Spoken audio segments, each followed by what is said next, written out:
Vamos abrir as nossas Bíblias no livro do profeta Isaías, no capítulo 53. Isaías, que é considerado o Evangelho do Antigo Testamento. No capítulo 53, há uma passagem específica chamada de o sofrimento do servo de Deus. Ele era desprezado e o mais rejeitado entre os homens, homem de dores e que sabe o que é padecer. Foi contado com os transgressores, contudo levou sobre si o pecado de muitos e pelos transgressores intercedeu. Eu gostaria que você prestasse atenção nesta canção, neste solo que vamos ouvir agora, porque é o registro do que acabamos de ler.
Queridos, esta era a visão dos circunstantes naquela manhã de sexta-feira. Um escarnecimento, no sentido mais literal da palavra, onde pedaços de ferro e ossos na ponta do chicote arrancavam a carne de Jesus a cada chibatada. Era o flagrum. Se você observasse no rosto, as marcas dos socos e tapas, na fronte, as feridas causadas pelos espinhos da coroa, maldita coroa, o seu suor misturado com o seu sangue, entranhado em suas feridas, fazia ainda arder mais a sua agonia. E sob o sol causticante da Palestina, sua ofegante respiração se misturava com seus constantes gemidos. Seus pés doídos, trôpegos, voluntariamente lhe conduziram ao matadouro. Do meio da multidão, pegaram um tal Simão Cirineu para aliviar-lhe o fardo, mas não havia nem homens e nem anjos capazes de aliviar o fardo que se fazia na alma de Jesus naquele instante. Quando chegaram ao lugar chamado Calvário, caveira, ali o crucificaram, deitaram sobre a cruz. Se você usar a imaginação, pode até ouvir as batidas do martelo. E o nosso Senhor se contorcendo, sentindo a excruciante dor daquele momento, dor física e dor de alma. Ah, meus irmãos, e os olhos fixos da multidão viram aquela cruz se levantar, um homem fixado pelo ódio da humanidade. Deus meu, por que me desamparastes? Que mistério, disse Lutero. O Pai desamparando o próprio Filho. Quem há de entender? Rude cruz se erigiu, irmãos, e dela o sol se escondeu como emblema de vergonha e de dor. Esta também era a visão do profeta Isaías, 7 séculos antes, 700 anos antes. Isaías tem uma visão do Cristo crucificado.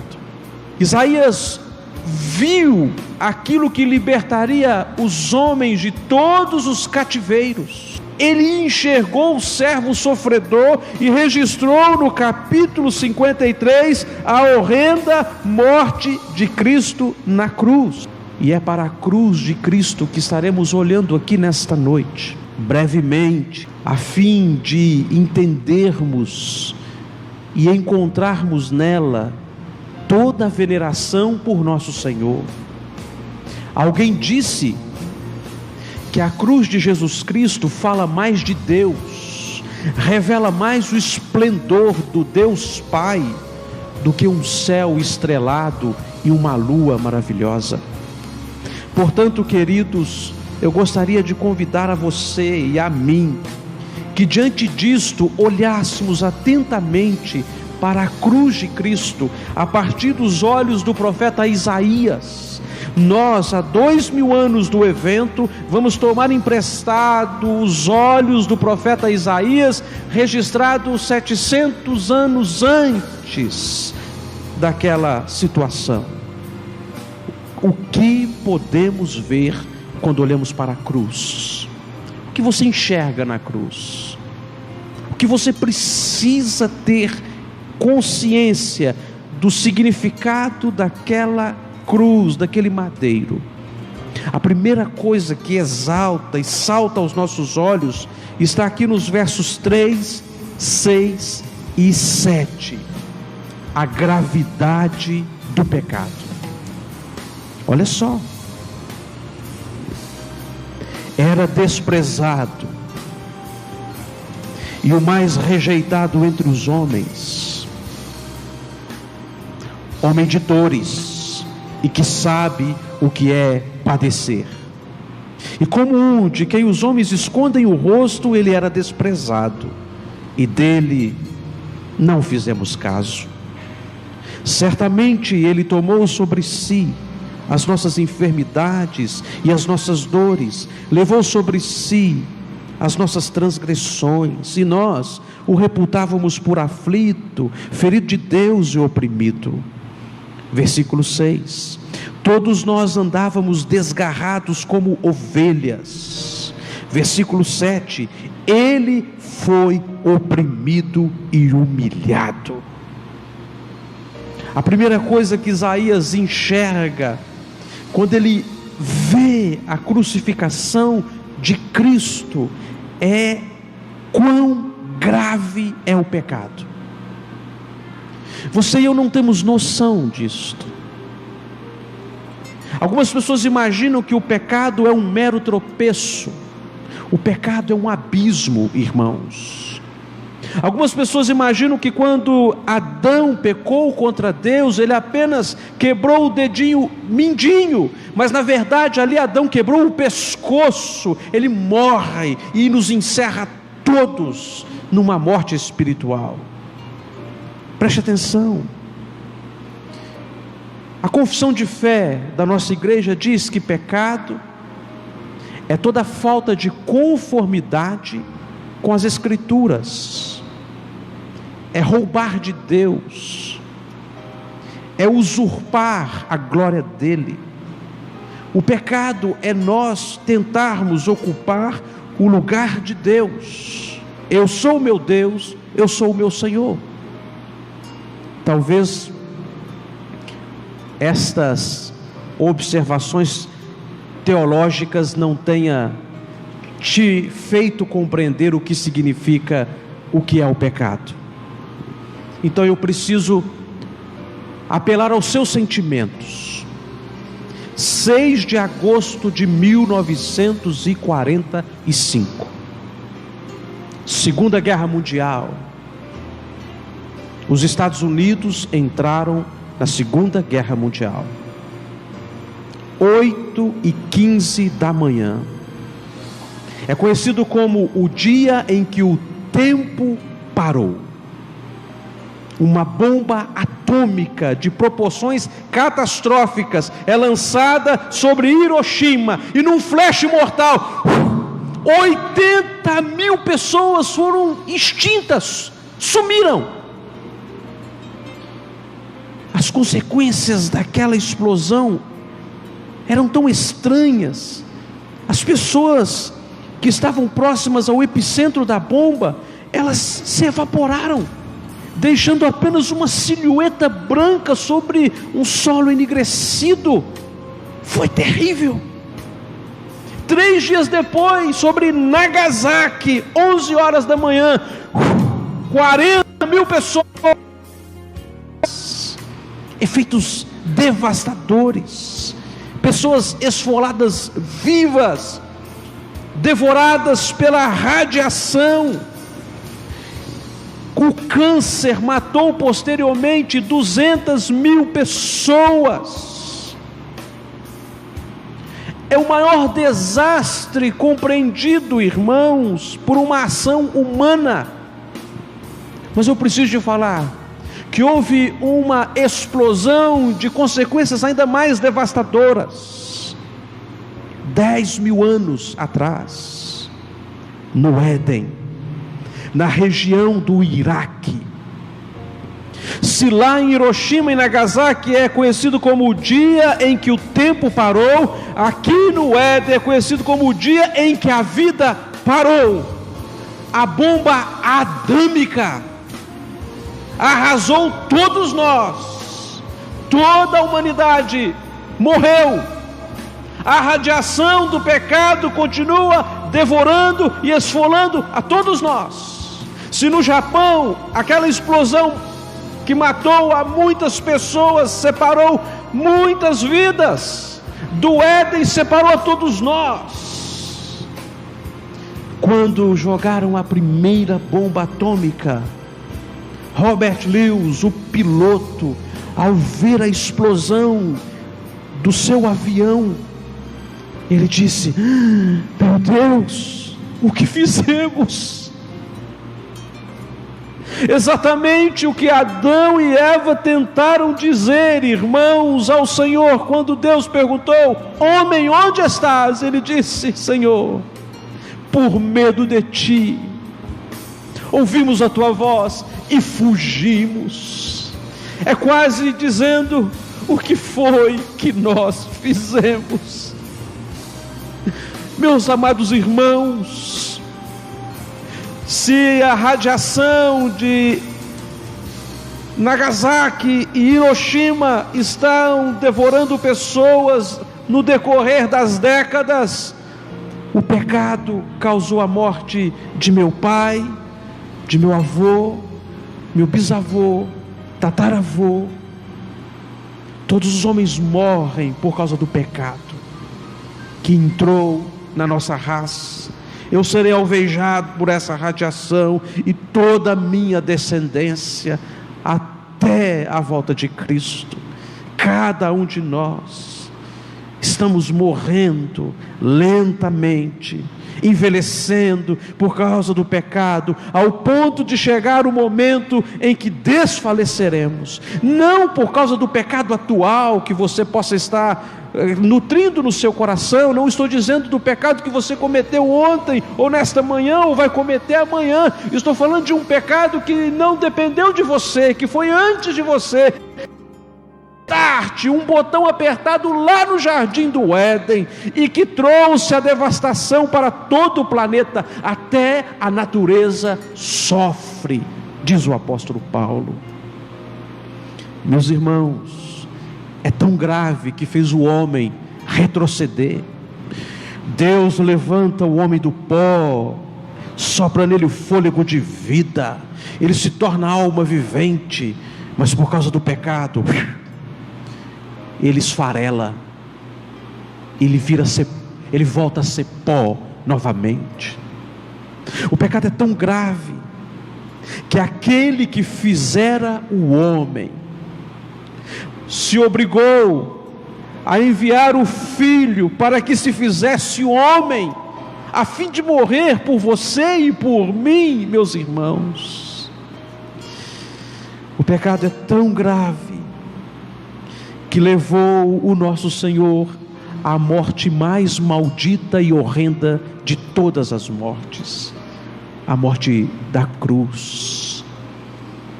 John Stott disse que se alguém imagina que Deus pode perdoar pecados de qualquer modo e de qualquer maneira, ainda não considerou a gravidade do pecado.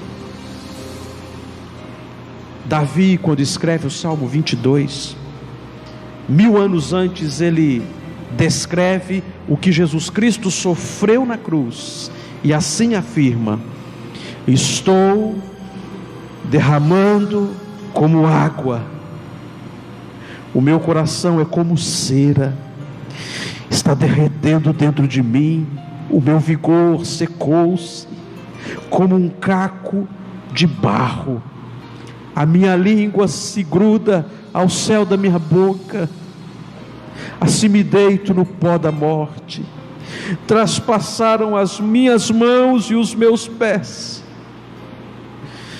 eu posso contar os meus ossos de tão magro que estou, todos estão me encarando, olhando em mim. Senhor, não te afaste de mim, por favor, força minha, apressa-te em me socorrer. Queridos, a primeira coisa que Isaías quer que você e eu saibamos é que o pecado que causou a destruição da nossa comunhão com Deus foi um ato de extrema gravidade iniciado no jardim do Éden. A segunda coisa que o profeta está dizendo, não somente da gravidade do pecado, mas da exigência do perdão. O que é preciso fazer para que então sejamos perdoados de tais atrocidades? O que é necessário nos envolvermos com o que, pastor?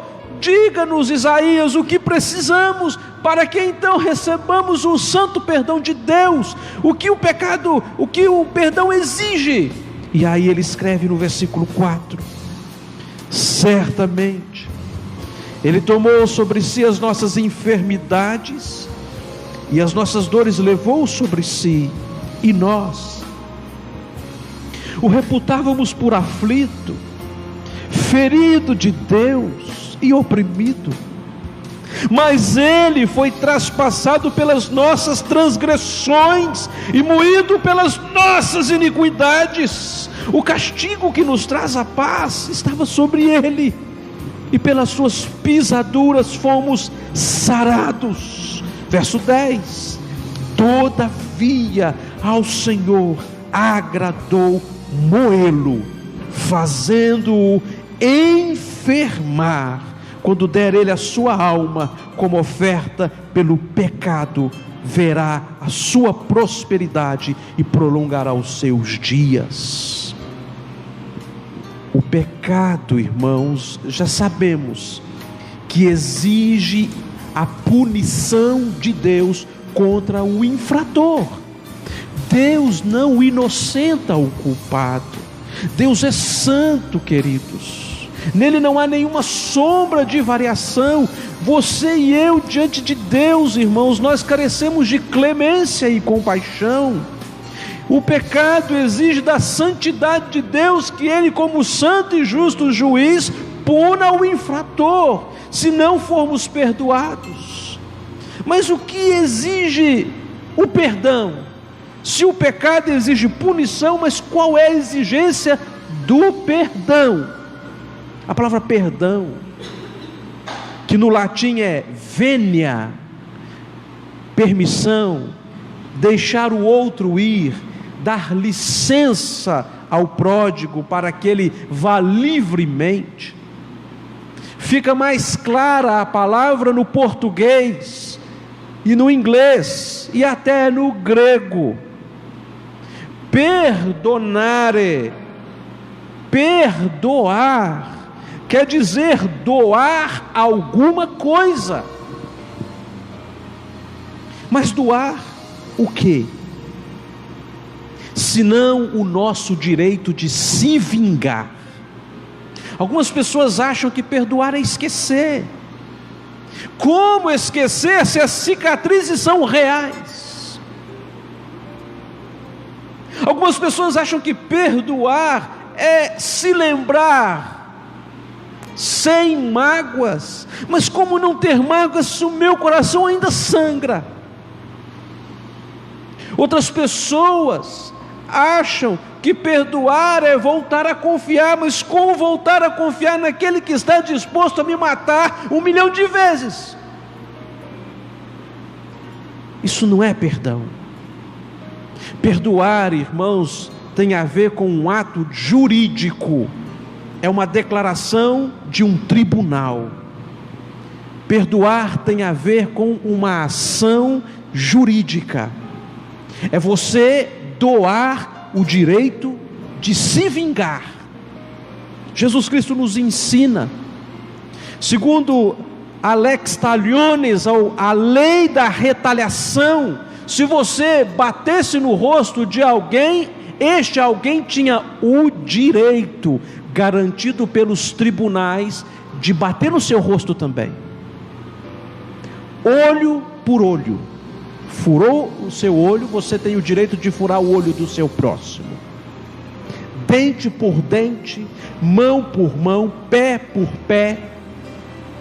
Segundo essa filosofia, o nosso Senhor Jesus sabia que todos nós íamos acabar caolhos, cegos ou banguelas. Porque, irmãos, nós não podemos viver segundo esta lei da retaliação. E quando Jesus fala assim, se te alguém bater na face, dê o outro lado também, o nosso Senhor está sendo metafórico, dizendo que se alguém te bater no rosto, dê a outra face. Significa, não bata no rosto do seu próximo, não use do seu direito de se vingar, abra mão disto. Porque se alguém batesse no meu rosto, eu tinha o direito de bater no rosto da outra pessoa. Jesus Cristo está dizendo, meu irmão, para você ficar lá tomando tapa na cara, e na cara, e na cara. Não é isto. O que Ele está dizendo é, abra mão do seu direito de se vingar. Porque, irmãos, algumas pessoas acham que para receber o perdão, nós temos que fazer penitências. Na verdade, para perdoar é que é uma penitência. Porque quando nós perdoamos, primeiro nós assumimos a ofensa, e depois nós nos ferimos por não reagir. Eu queria reagir, mas eu não vou, eu vou abrir mão do meu direito de vingança. Porque foi exatamente isso que Jesus Cristo fez por mim. Ele não reagiu,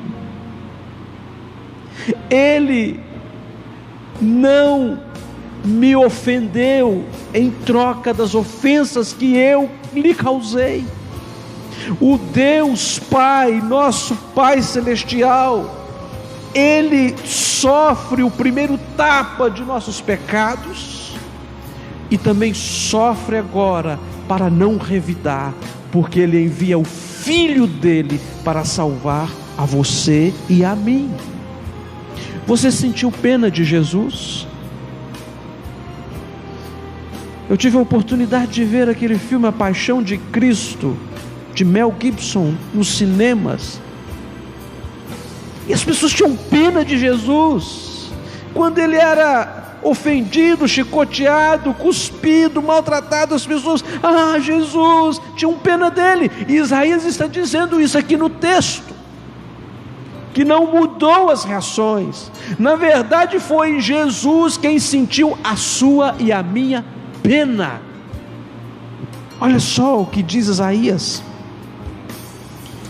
certamente ele tomou sobre si as nossas enfermidades, e as nossas dores levou sobre si. E qual era a nossa opinião? O que pensávamos sobre isto? Nós o reputávamos por maldito, aflito, ferido de Deus, coitadinho, oprimido. Então no versículo 5, Isaías é tomado de indignação e diz: mas ele foi traspassado pelas nossas transgressões e moído pelas nossas iniquidades. O castigo que nos traz esta paz toda estava sobre ele, e pelas pisaduras dele fomos sarados. Todos nós andávamos desgarrados como ovelhas, mas o Senhor fez cair sobre ele as nossas iniquidades. Jesus Cristo, irmãos, foi ferido 2 vezes, primeiro pelos meus pecados e depois para me perdoar. Talvez você e eu precisássemos de uma ilustração para sentir o significado disto. Lembro-me de um amigo no seminário que contou uma história do quanto a tia dele sofria na mão de um mau marido.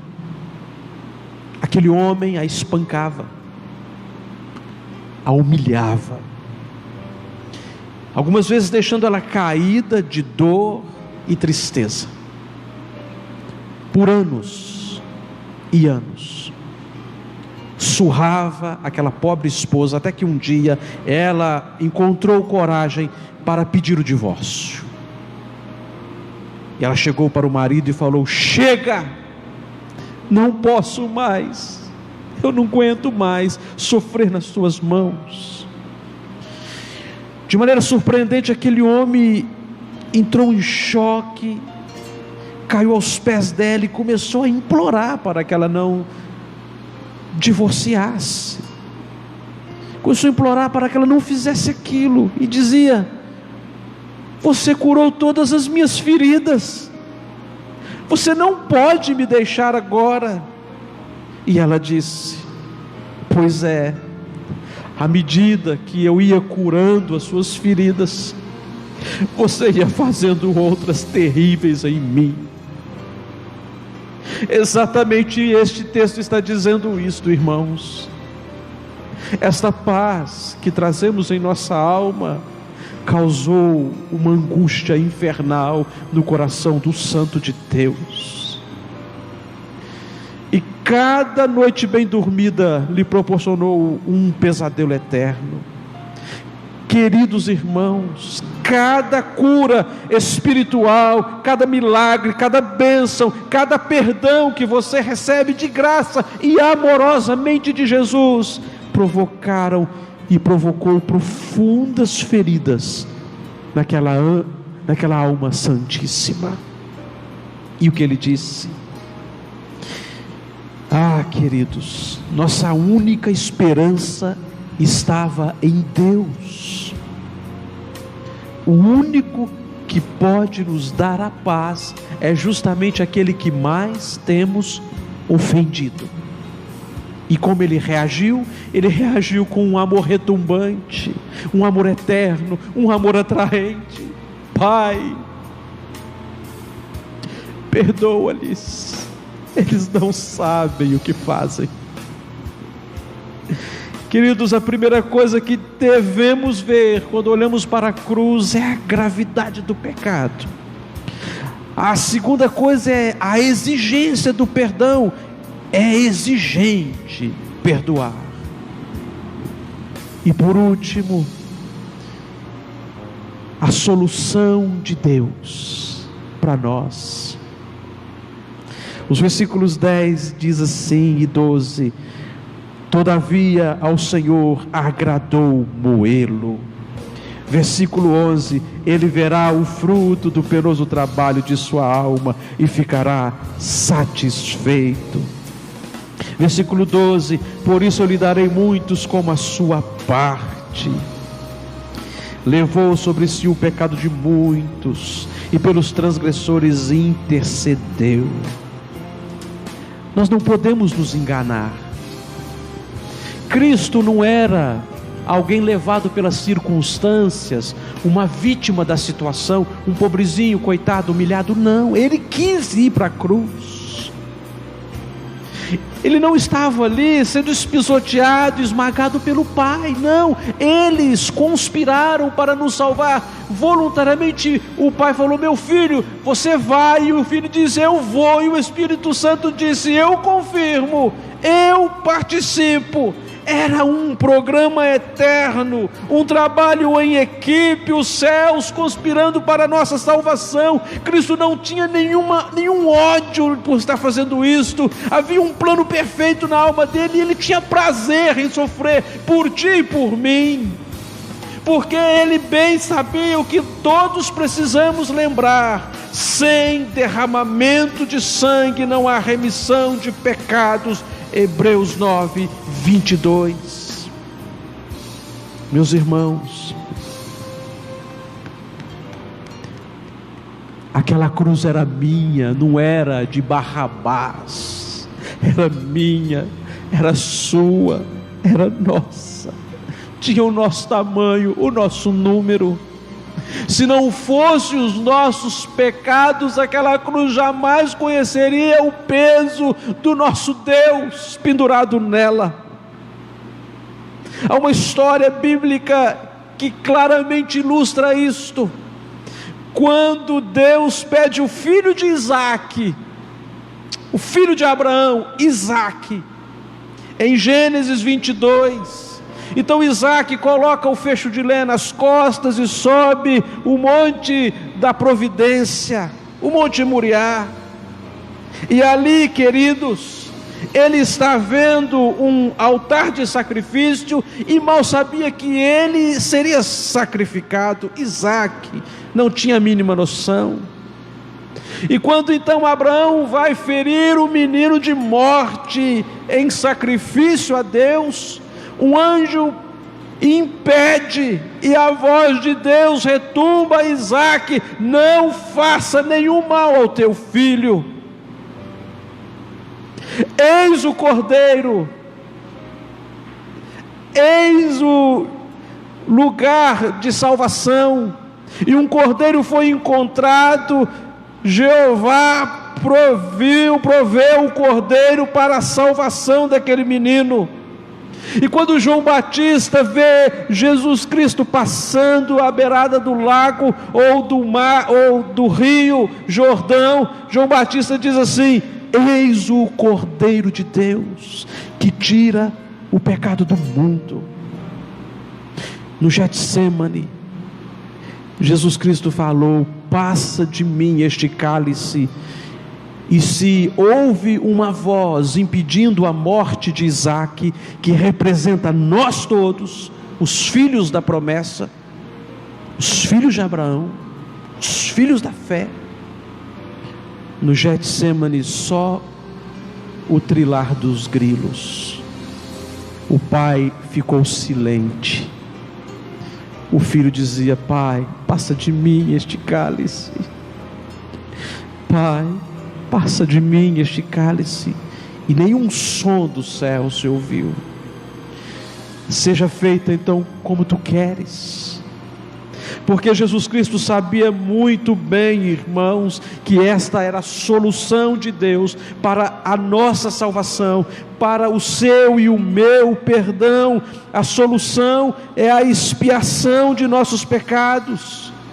Jesus Cristo sorveu totalmente o cálice da ira de Deus e pôde dizer: Pai, nas tuas mãos eu entrego o meu espírito. Está consumado. Estou feliz, estou satisfeito. eu quis e deu certo. Salvar este povo para mim é bênção, Pai. Imagina que 12 horas apenas separaram o doce cálice da Páscoa do vinagre cálice da ira de Deus, que Jesus sorveu totalmente por você e por mim. Meu amigo, minha irmã, se você quer saber o que é amor, e se eu quero saber o que é amor, não vá a um dicionário, vá ao Calvário e olhe para aquela cruz. Ninguém nunca te amou desse jeito.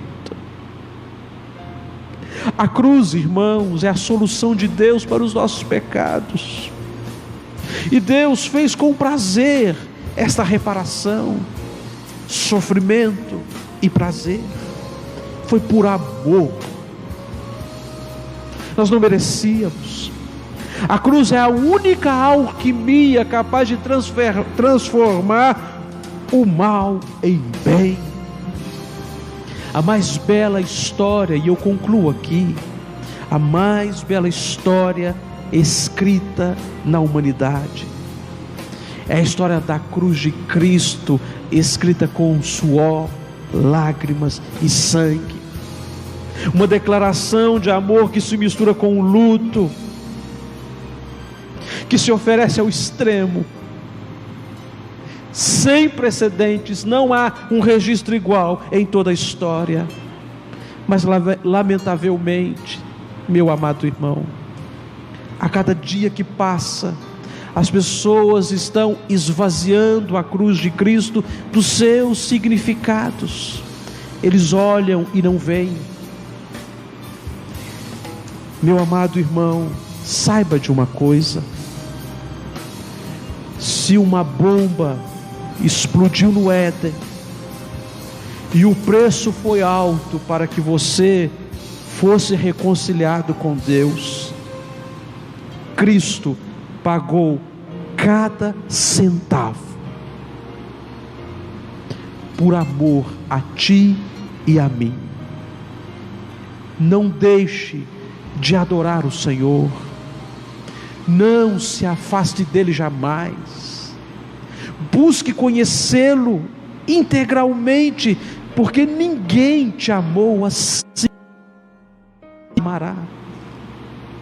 Não importa quais são os seus pecados, há perdão suficiente na cruz de Cristo para reescrever a nossa história. A cruz de Cristo é a revelação da justiça santa e do amor profundo de Deus por nós. E é exatamente isto que estaremos celebrando agora nesta santa ceia. Nós não merecemos, não somos dignos, mas podemos fazer dignamente, com toda a honra e reverência. A mensagem da cruz, queridos, não é uma cruz que é colocada sobre o abismo para que você passe sobre aquela cruz e possa chegar livremente nos céus. A mensagem da cruz é um sangue santo derramado que enche aquele abismo até transbordar por você e por mim e nos reconcilia com Deus. Ele apaga, afoga o abismo que nos separava de Deus. Não há distância mais. Deus é contigo. O Deus de Jacó é conosco e não contra nós. Ele é o nosso refúgio, socorro bem presente na tribulação. E se aquele que não poupou o seu próprio filho, o que mais ele não nos dará? Ah, meu amado irmão, busquemos conhecer mais do nosso Salvador e tenhamos uma vida repleta de gozo e paz.